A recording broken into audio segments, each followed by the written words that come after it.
दुकान तोड़ दिया है, आदमी को मार काट दिया है, ये सब तोड़ दिया है, ये सब। Murshidabad has been marked by communal violence as a protest against the Waqf Amendment law turned deadly. 3 people, including a father-son duo, were killed in the violence, while dozens others were injured. What followed was hundreds of people leaving their homes, fleeing the Murshidabad district to save their lives. In fact, many crossed the Bhagirathi river using boats to take shelter in adjoining Malda district. BJP has claimed that over 400 Hindus have been forced to flee. They even went on to share pictures. In fact, some BJP leaders even compared the situation in Murshidabad to the 1990 exodus of Kashmiri Pandits. But before we get into those details, let's understand what happened in Murshidabad, what triggered the violence, what have victims claimed, and obviously a political slugfest, a blame game has erupted. So what are the TMC and the BJP saying?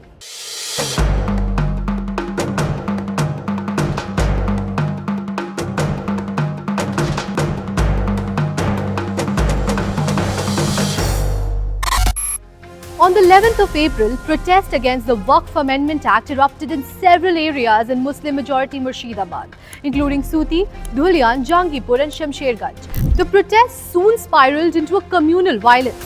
A violent mob was seen setting vehicles, including police vans, on fire. Shops and houses were vandalized, stones were thrown at security forces and roads were blocked. Not only that, several people were also attacked. Now, the violent mob even reportedly hacked a father-son duo to death. They were both artisans who made clay idols of deities.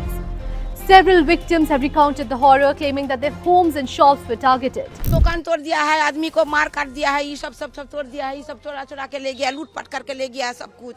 हम लोग का एक तो घर में जनाना आदमी सब, हम चाचा छोटा लड़का बच्चा है हम लोग का, कैसे घर में रखे ला, चाकू छुरी लेके घर में घुस जाके मार रहा है। हम लोग क्या करेंगे, कहाँ जाएंगे हम लोग, बताइए हम लोग। In response to all the violence in parts of the district, prohibitory orders under Section 163 of Bharatiya Nagrik Suraksha Sanhita were imposed in the affected areas.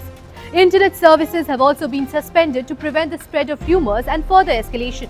Over 200 people have been arrested so far in view of the violence.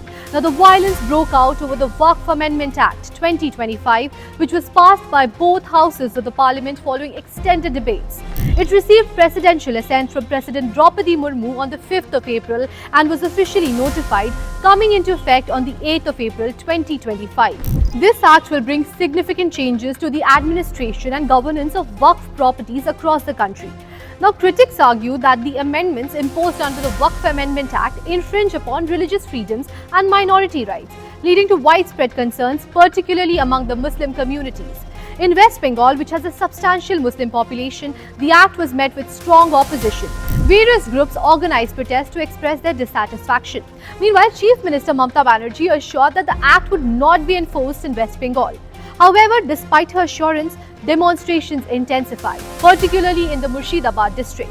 Hundreds of Hindu families began fleeing Murshidabad, fearing for their lives. Many used boats to cross into neighbouring Malda district. BJP leaders claimed that over 400 Hindus were forced to flee and shared pictures showing families escaping with their belongings. Some even drew comparison to the 1990 exodus of Kashmiri Pandits, a reference that added fuel to the already raging fire. The political fallout was inevitable. The BJP wasted no time blaming the TMC government for failing to protect Hindus in the region. BJP MP Jyotirmay Singh Mehato wrote to Union Minister Amit Shah demanding that 4 Bengal districts to be declared disturbed areas under the Armed Forces Special Provisions Act, that is the AFSPA. Now, BJP's Shubhendu Adhikari went further. He accused the state government of shielding rioters. Meanwhile, the TMC has called the violence in Murshidabad a conspiracy.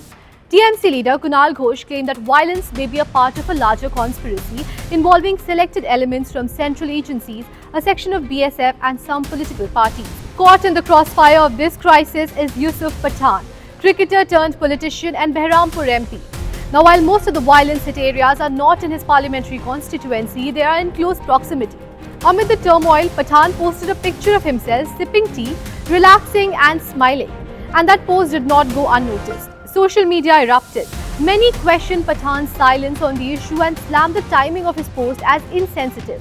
In a district burning with communal unrest, his moment of calm was seen by critics as callous detachment. Well, the situation in Murshidabad is currently under control, but tension still hangs heavy in the air. prohibitory orders remain in place and internet services are yet to be restored. The political blame game is only intensifying, and with elections looming on the horizon, this incident could shape the narrative in West Bengal for weeks to come.